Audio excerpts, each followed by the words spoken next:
Have you ever thought about who the real rebels of the wizarding world are?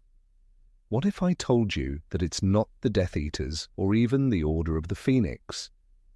In today's video, you will find out why goblins are the most dangerous and underestimated force in the magical universe.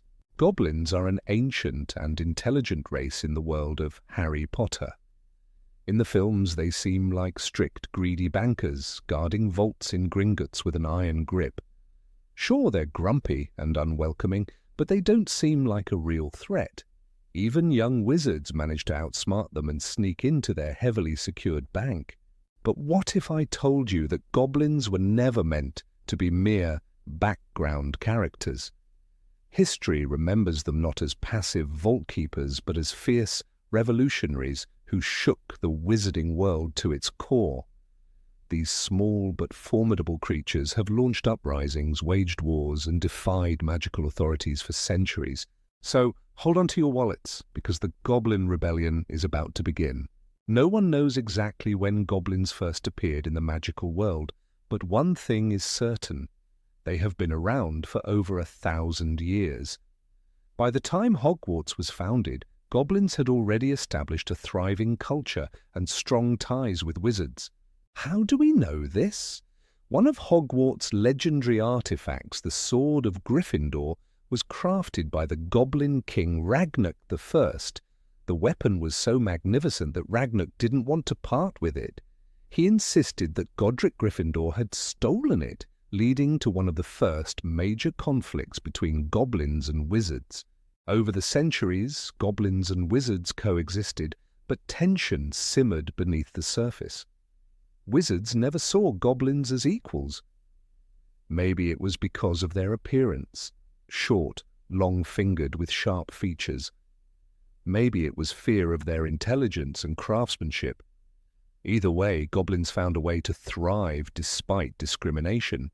In 1474, a goblin named Gringotts founded the most powerful financial institution in the magical world, Gringotts Bank. Unlike house elves, who were forced into servitude, goblins carved out a position of power.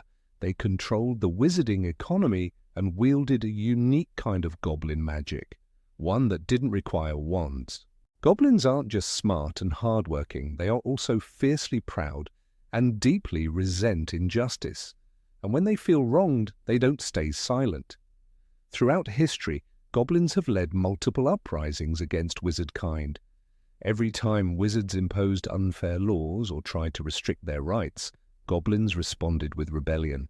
The Ministry of Magic, fearing their power, passed a strict law forbidding non-humans from using wands. But even that wasn't enough to suppress them. One of the earliest revolts was led by none other than Ragnak I.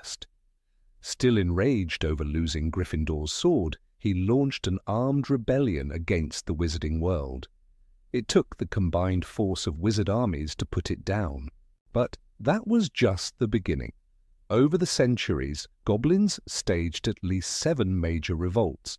Even during the events of Harry Potter, secret goblin factions were rumored to be working against the ministry, planning sabotage and uprisings in the shadows. Goblins have always had their leaders, some seeking justice, others revenge.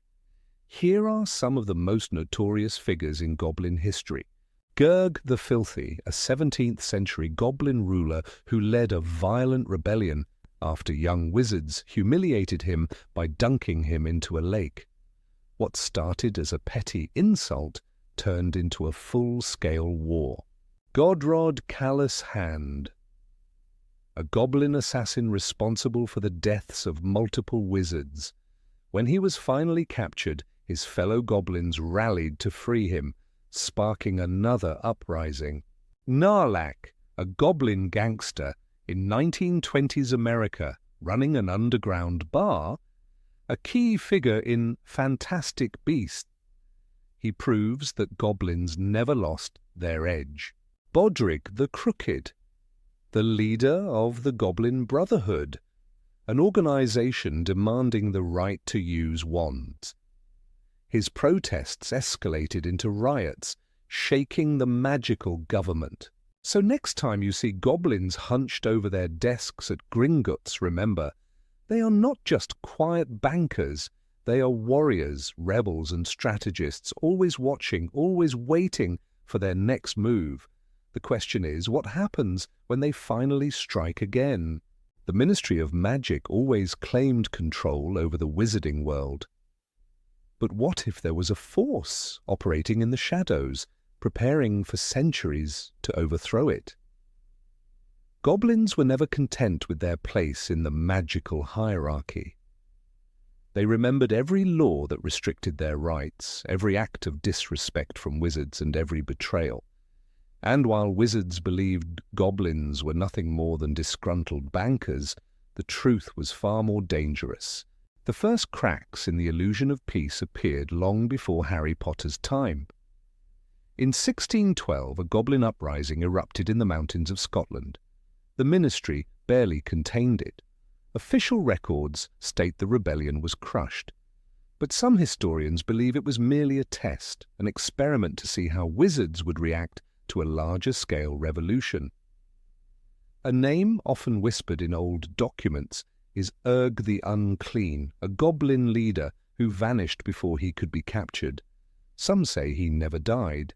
If you think goblins aren't capable of dark magic, think again. Their spells are ancient and powerful, independent of wands. Gringotts is not just a bank, it is a fortress filled with more than gold.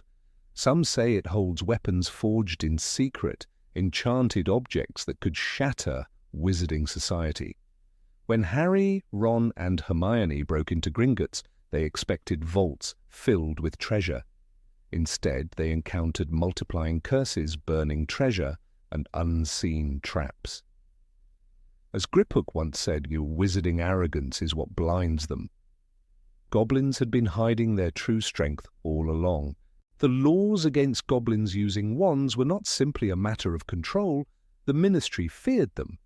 Gornuk, a goblin who sided with rogue wizards during Voldemort's reign, spoke of an old legend. One day, goblins will wield the magic that was stolen from them. What if that day was closer than anyone thought?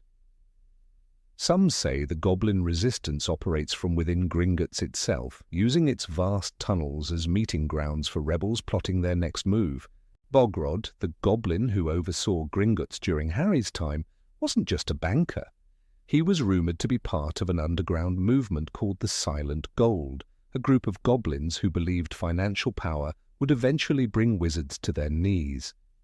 Their strategy was patience, control the economy, and soon the ministry would collapse under its own weight.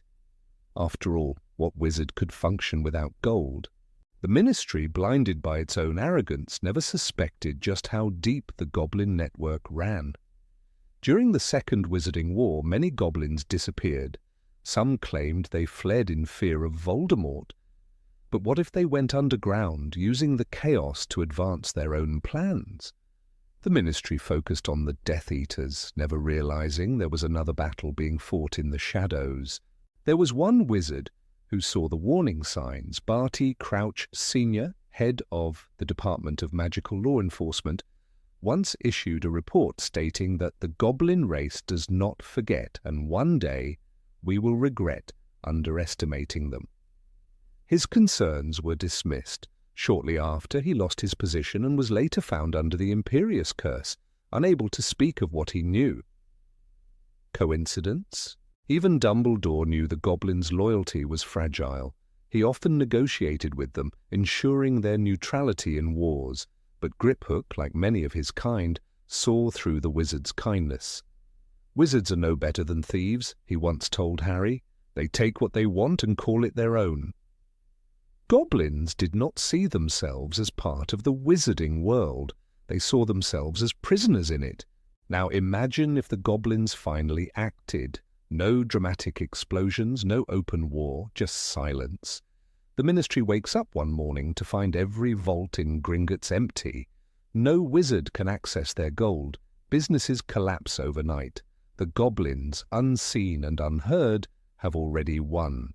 Maybe the rebellion isn't coming. Maybe it already started.